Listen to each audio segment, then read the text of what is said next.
falsch, oder?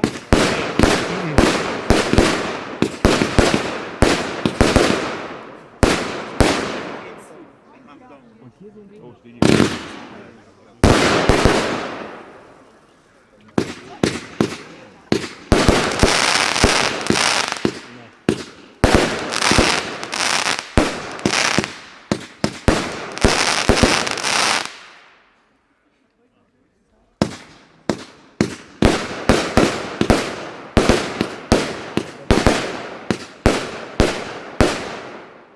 Nicht für 100%.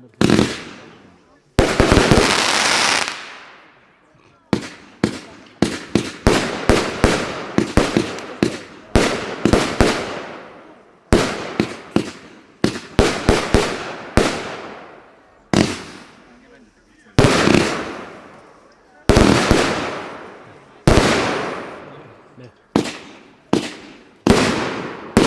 Ja. Okay.